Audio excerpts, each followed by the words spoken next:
Gaby Israel's journey into entrepreneurship was accidental at best because of a family crisis and their daughter being born premature and with special needs. It opened up the avenue of opportunity for them to explore the field of entrepreneurship and how they may be able to make an impactful difference, combining their love of digital marketing with their need to stay at home and take care of their daughter.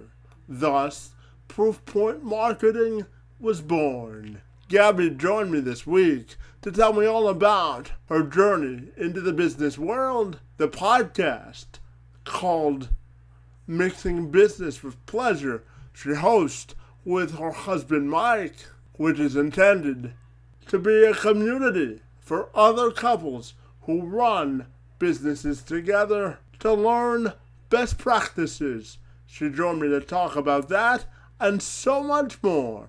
I'm Kevin McShann. Let's have this conversation.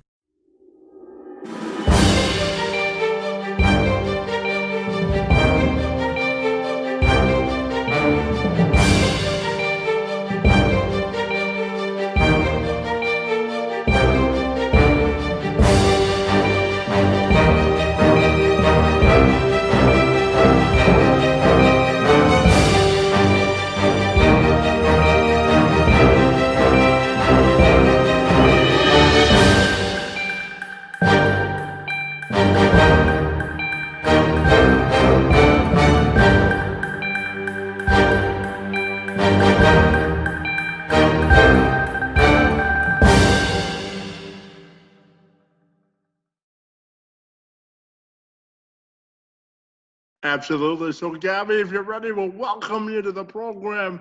And we're excited to learn all about your inspirational journey this afternoon. So great to see you, and thanks so much for being here. Thank you, Kevin. I'm excited to be here with you and to share my story. Yeah, so Gaby, I'm going to start you off by asking you about your accidental trip into entrepreneurship. I know that you and your husband Mike sort of got into this accidentally after a family crisis. So, can you tell me how you overcame that and got into entrepreneurship? Yes, absolutely. My husband, Mike, he's not on the program today, but he will tell you and can vouch that he always wanted to be an entrepreneur. So for him, this was very deliberate. For me, I always consider myself an accidental entrepreneur because I don't know that I really wanted to become an entrepreneur. I had thought about it. It was a romantic idea, but it was nothing that I was really focusing on in my career. But how I became an accidental entrepreneur is a fascinating story. At least I think so. My daughter, 5 years. 2015 was born 4 months premature. She was born at 24 weeks.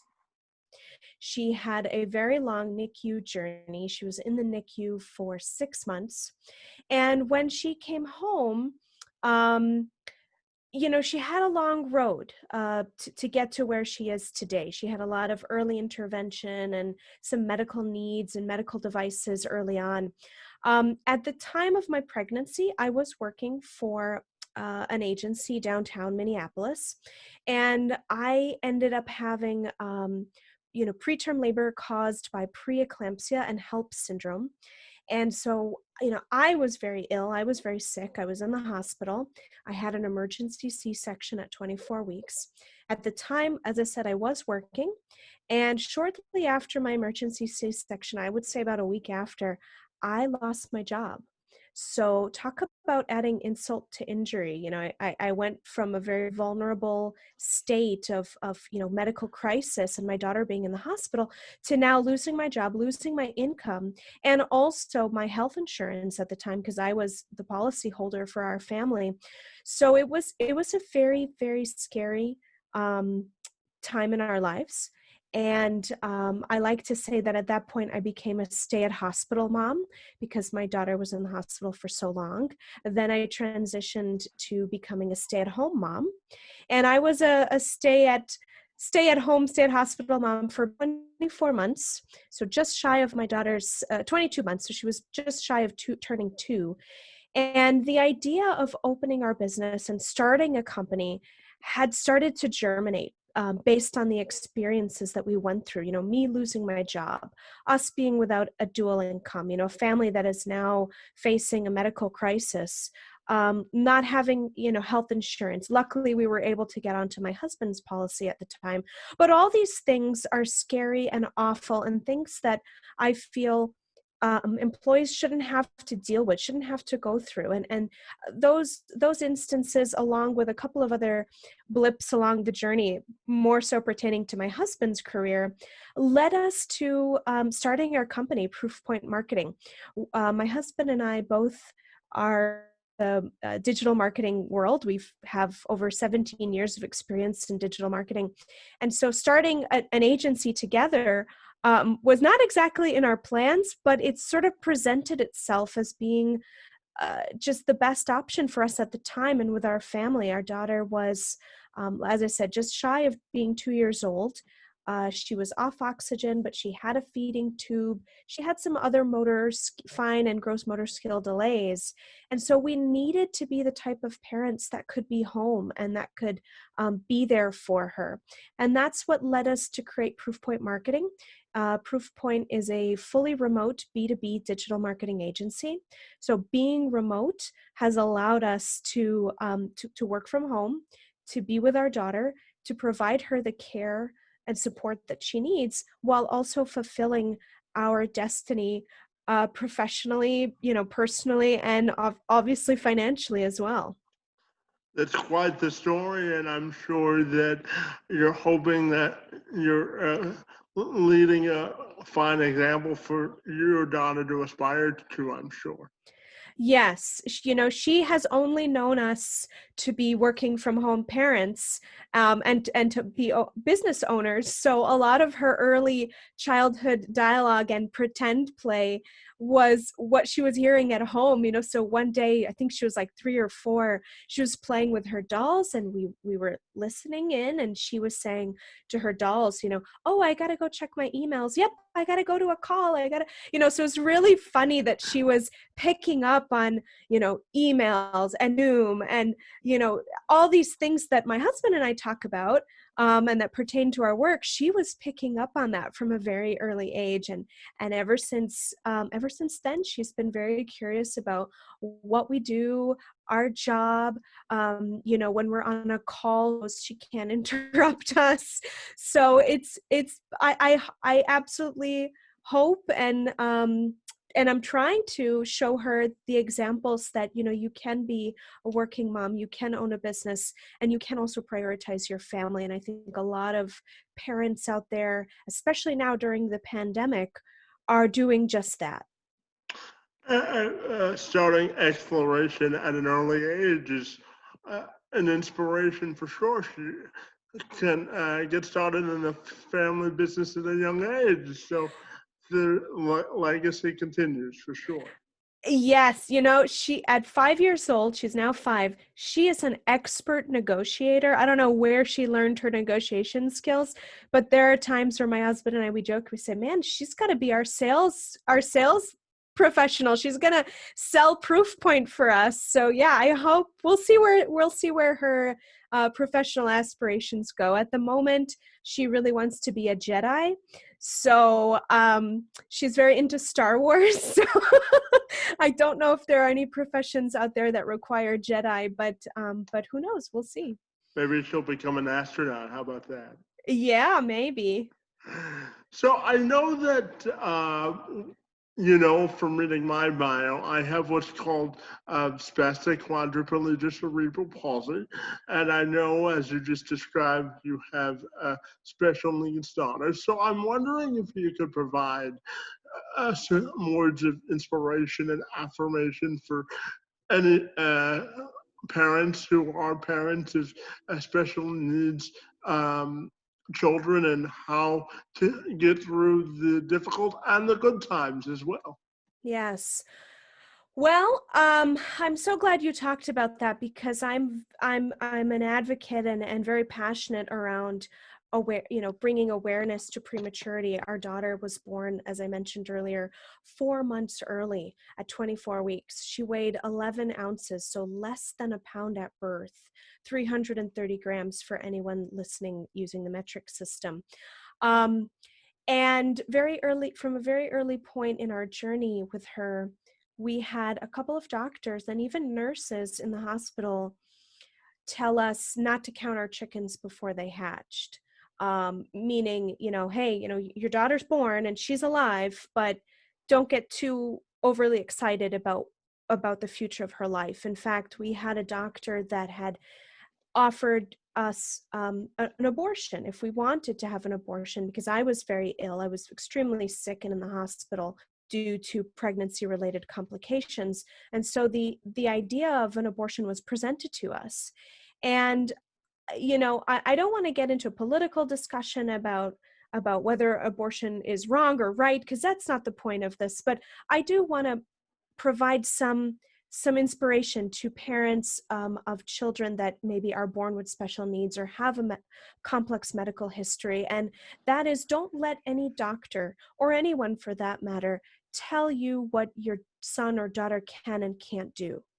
We had heard from a couple of doctors very early in our journey that our daughter could be blind, she could be deaf, she could have mental disabilities, she could have physical impairments.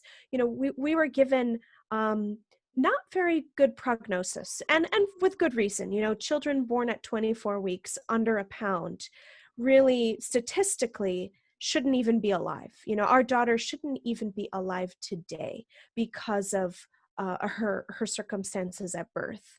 But today I can tell you, Kevin, that she is a thriving, jubilant, bright and brilliant 5-year-old.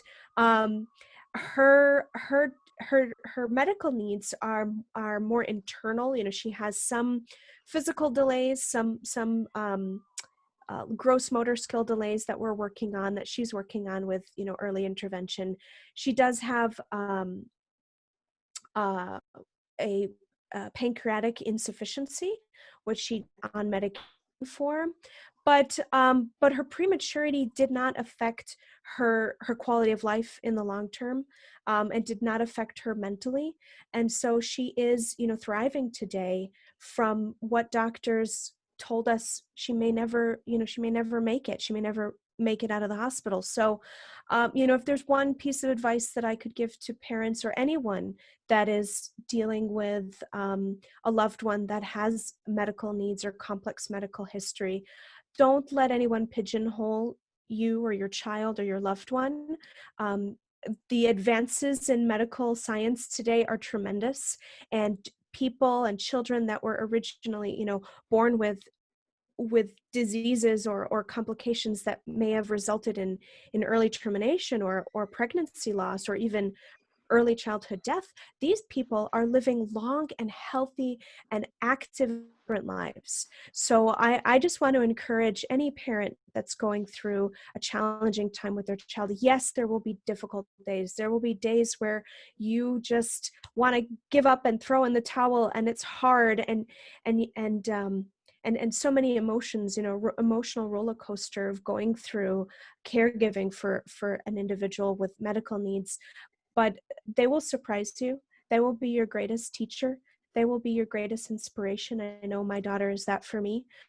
Being an entrepreneur, starting a business, creating a business that has a family first culture, which allows me as a mom to prioritize my family, but also empower my employees to empower, to put their needs and their family's needs first, is my greatest inspiration. And that is 100% attributed to my daughter and to the experience that we went through with her. Had we not gone through that, I know that Proofpoint wouldn't exist today. I wouldn't be the person that I am today. And the lessons that my daughter has taught me are pale in comparison to everything that I have learned prior to her coming into my life.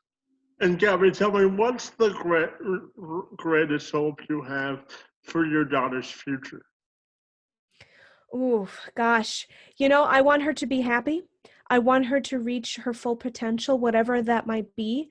Um, I want her to know that we, as her parents, and pretty much as everyone in my generation, is working towards creating a better world, a world where it's safe, where there's equality, where there is where people of all different backgrounds and colors and abilities are celebrated and not relegated, um, and that she can just be who she is and be happy and find her path in life, whatever that may be.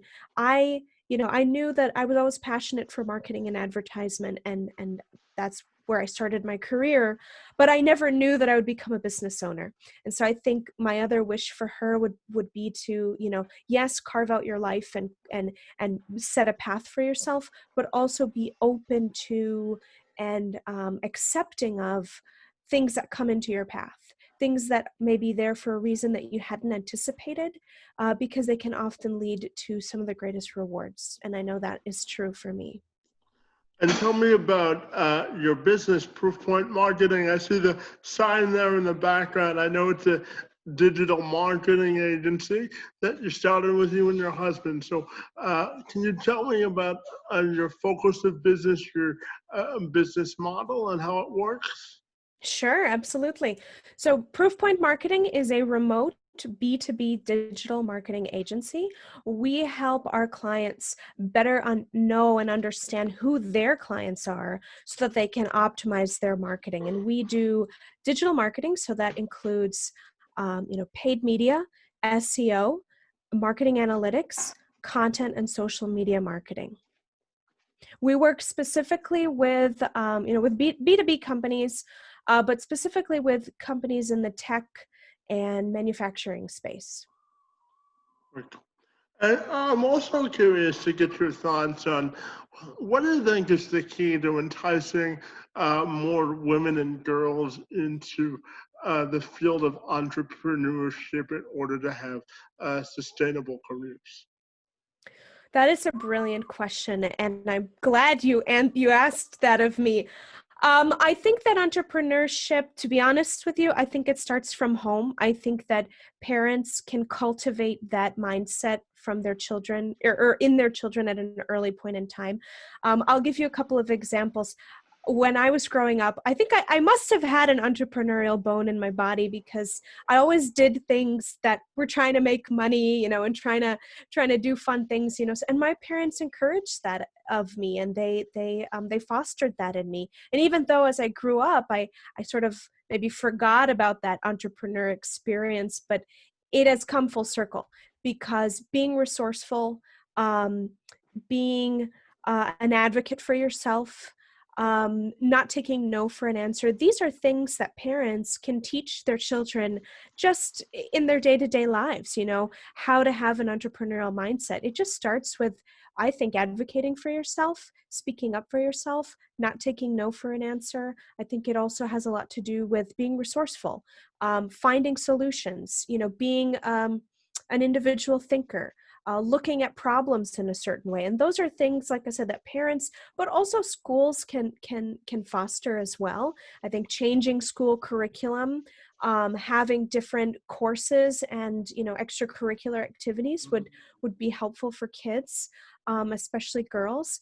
And then I think, as women get older, moving away from elementary, middle, high school, college, I think and into the real world, I think that educating women to speak up for themselves, to advocate for themselves, and to find a mentor.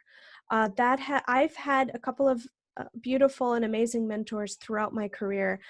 Quite frankly, not enough. I wish I would have pursued mentorship earlier and more rigorously, but I've had some wonderful mentors that have been able um, to help me work on some of my weaknesses, but also develop my strengths, and that have given me skills and connections and practical advice that have helped me on my career, but also helped me to realize my dream as an accidental entrepreneur.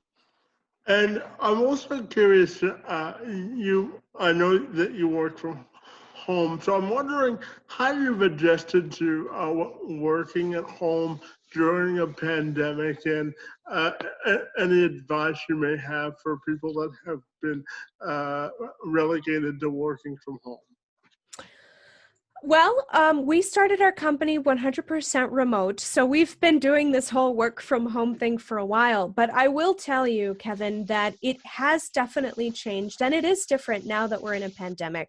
First and foremost, you know, I used to work out of um, co-working space prior to the pandemic, and that would allow me, a couple of days out of the week to just get out of the house and go to a place that had like-minded individuals, other entrepreneurs, small business owners, and that allowed me an opportunity to just change my scenery, change perspective, meet people, network, and most of all, work on some of those soft skills like communication and negotiation and advocacy, and things that you don't always get to do, and networking, obviously, things that you don't do when you're working from home.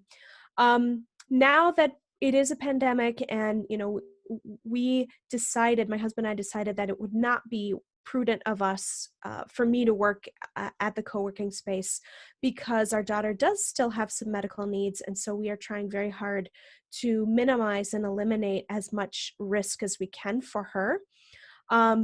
She's also another big part of the challenge with working from home right now is that she is not in school this year. We made the decision early on during the pandemic that we would keep her home for this, fall school year. And that has been hard. I have to tell you, we're very lucky that we do have Mike's parents around that have been helping us to take her a couple of days a week so that we can work on our business. And lastly, the other thing that has been challenging for me is just coming up with that separation of work and home. Because so often now, especially for individuals that are not used to working from home, your home life and your work life and every other aspect of your life is just bleeding into one another. And it is very, very, very easy to fall into that trap of working late hours, working nonstop without prioritizing your physical and your mental health. And I will be the first to admit that I fell into that trap not too long ago. And I am kind of currently working on pulling myself up. And so the way that I'm doing that is drinking lots of water, trying to get to bed on time, trying to wake up to bed early in the morning on time, making sure I'm taking time out of my day to enjoy the weather. It's beautiful. I'm here in the Twin Cities and we have beautiful fall weather. So I'm trying to take some extra walks during the day just to break up my day. And most importantly, this is a good reminder for everybody, but especially now, I have seen this personally with myself, with my husband, and with my team. And I would 100% guarantee that everybody is also experiencing this. Productivity during the pandemic has gone down. And I will repeat that again for the people in the back. Productivity during the pandemic has gone down. And that does not mean that you're not working hard. That does not mean that your employees or colleagues are not working hard. It just means that there's other things going on in this world today that are affecting mentally, physically, and emotionally your ability to be at your best. And I think that employers, especially, captains of industry, entrepreneurs, heads of companies, they need to realize that. They need to accept that, acknowledge that, and support their team. Obviously, there's a line between reduced productivity and no productivity at all. There's a huge line there. But I think it's okay, and I think we need to be sort of forgiving of ourselves and understanding with our teammates and our colleagues and our employees that this is a tough time. We're all going through a difficult period of time because of this situation. It has affected our entire way of life, in the world. And so I think we just have to give each other a little bit of patience and understanding and cut ourselves some slack. It's not worth it to kill yourself to work until 2, 3 o'clock in the morning. when you can just take, go to sleep, wake up early, and feel better the next day, and start over. And so I think those are some of my tips and my perspective on the matter. If anyone would like some more tangible feedback or tips on that, we have a COVID section on our website. If you go to www.proofpoint.marketing, we have some blogs and some resources and some downloadables that have been helpful to our clients and to people that know us and are friends of the agency. So if anyone is interested, they can go check that out there. But if not, I'd say the most important thing to do right now is acknowledge when you need to rest, acknowledge when your body is tired, acknowledge when your brain needs a rest, and cut yourself some slack. And I know that part of your sort of finding your inner center with yourself is hosting a podcast with your husband, Mike, mixing business with pleasure. So can you tell me about that? Yes, I am very excited to talk about that. My husband and I launched a podcast called Mixing Business with Pleasure. We launched it back in August. This has been something that was germinating for 3 years. We had this idea in 2017. But due to the fact that was also the year that we launched Proofpoint, and our daughter was just 2 at the time, so still requiring a lot of our attention, we decided to kind of defer that plan. And in 2020, it just happened to be the perfect time to launch it. So it's a podcast that my husband and I host, and we interview other couples that are in business together. And we just want to, get to the crux of what people are dealing with as a couple in business, and kind of explore those themes of life and work and relationship and children, if they've got them, extracurricular activities, hobbies, and kind of how all of that comes together when you work for yourself or when you are a couple in business. Fascinating. And can you also tell me, if people want to get in touch with Proofpoint Marketing, how do they do that? Very simple. You can check us out online. You can check out our website. It's www.proofpoint.marketing. I would also say that if there's anyone listening that wants to connect with me on LinkedIn, I try to be very active on LinkedIn, so please find me there. My LinkedIn, you can find me under Gaby Israel Grinberg on LinkedIn. And if there are any husband and wife or couples in business that are interested in checking out our podcast, or that would like to be a guest on our podcast, check us out. We're on iTunes, Spotify, Google, all the major podcasting platforms. It's Mixing Business with Pleasure. And you can reach us via email, Mike and Gaby at mixingbiz, with pleasure.com. Fantastic, Gabby. I want to thank you for having a revealing and consequential discussion with me. Really enjoyed your perspective on a number of different issues, whether it be in business or personal life, and having life with a special needs daughter and throughout the pandemic. So I really want to thank you for your time this afternoon, and thank you for being here. Always great to see you. Thank you, Kevin, and thank you for this lovely conversation. Fantastic, Gabby. We're done.